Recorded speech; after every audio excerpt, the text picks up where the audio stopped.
Hello everyone, welcome to our big beautiful mess. I'm Jasper. I'm Lou. Hi. Today we thought we would explain a little bit more about our disability abilities. I Our introduction video kind of showed a little look into what we deal with every day, but some people have asked us to delve into it a little deeper. So, what about it? Really? Okay. Well, I'm supposing he wants me to go first. So, Yeah. Hi, I'm Lou, and I was diagnosed with autism spectrum disorder, ASD, specifically Asperger's, but as I stated in the first one, autism is autism. We all have our struggles, and they're all symptomatic of that particular disorder. Some people have worse symptoms than others. I also have chronic depression and something called borderline personality disorder, apparently, which makes it very, very difficult for me to form relationships with people and want to maintain those relationships. Take it away. Okay. I live with bipolar disorder.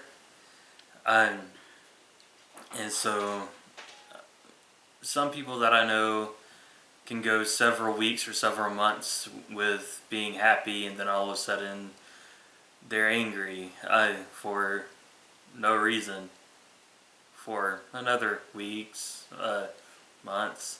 But with me, I cycle through emotions, extreme emotions, every day, all day. So I can wake up and I'll be happy, and then 5 minutes later I could be sad. 5 minutes later, angry for no reason, and then back to happy. And some people may feel like, oh, that's normal, everybody goes through that. But those other people that you may think go through that are able to understand why they're mad or why they're sad and be able to work through that. With me, Hi, Minerva. With me, a lot of times I'm not sure why I have the emotion that I have, and so it makes things a little difficult. I also have chronic depression and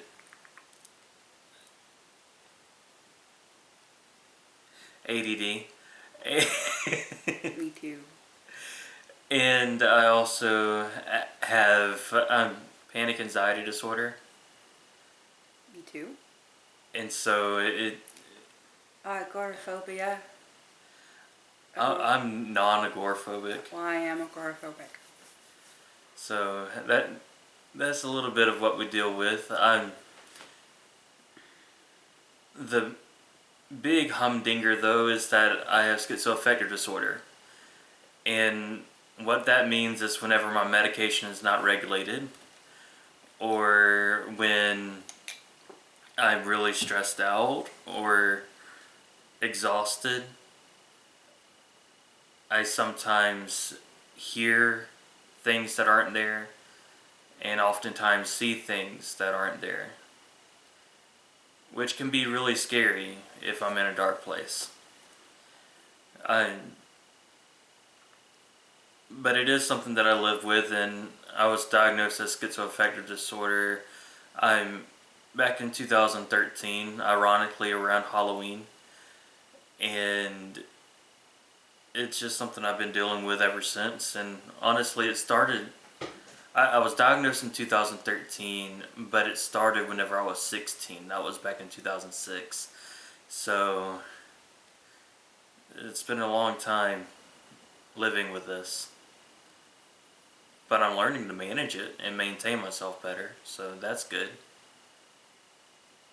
That is good. I'm so proud of you. You've made so much progress. I try. You've been trying really hard. Anything else? No. Back to you. Back to me? Back Okay. to you. My adventure has been a very long and tumultuous. word. What's the word? I don't It's know. been a hard one. It's been difficult. Lots of chapters and doors open and shut. I've always been autistic. I was born this way. It's not something that you catch. It's not something that's contagious. It's not something you get from vaccines. It is genetic. And for the longest time, people just thought I was quiet and that I was very anxious. Like even right now, my leg is thumping and I'm doing the my brain is always struggling And buzzing.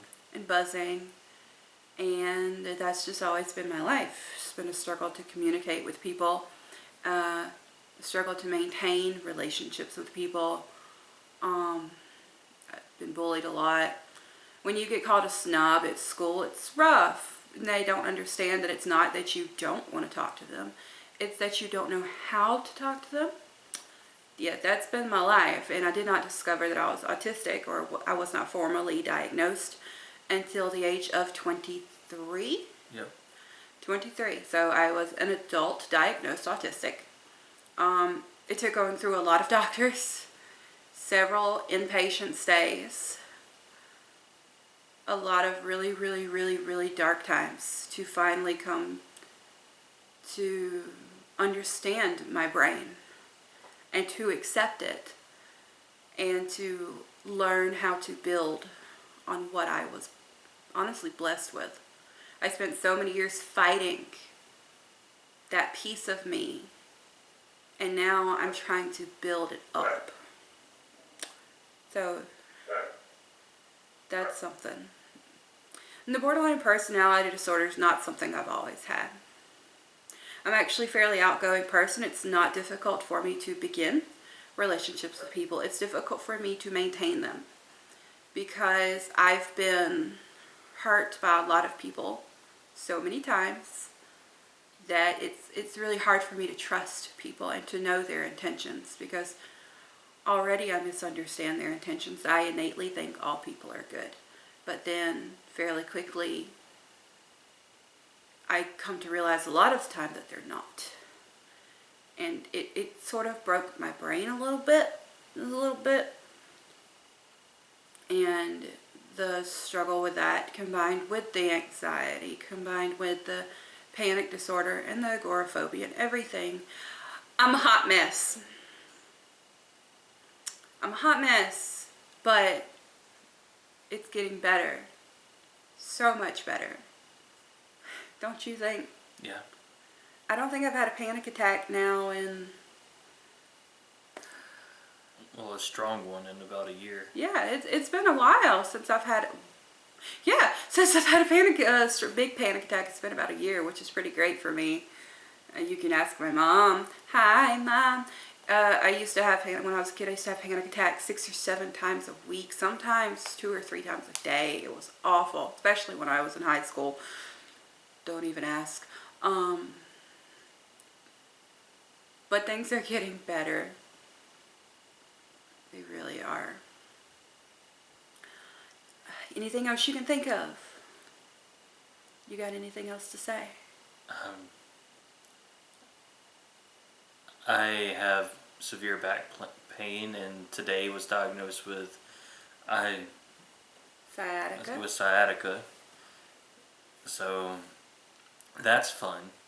Not really.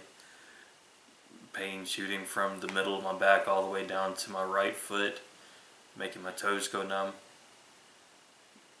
Maybe with us being on keto, if I can lose some weight, then maybe that issue will be okay. But to be honest, I had a back injury years ago, and it never really healed. Just something I learned to deal with, and just right now it's kind of hard for me to deal with it. It kind of hurts. But it's not something to complain too much about. There's other people in the world that are in more pain than I'm in, and I recognize that, so I try not to say anything about it. I don't agree with that. I mean, I know that there are people who have worse conditions, but you should always acknowledge your pain because it is worthy of being acknowledged. Well, I acknowledge it to myself, but I don't like mentioning it to other people because I am his wife. He can acknowledge it to me. But you were always in pain too. But I'm okay. You know, I have a chronic condition that I've had my entire life that causes pain. It is not something that is currently new to me and that I'm not used to, and oh my gosh, what is going on with my body type of pain. You have that, you know? It's something that you need to be okay with expressing and okay with voicing. Because you do matter. You matter too. You matter too.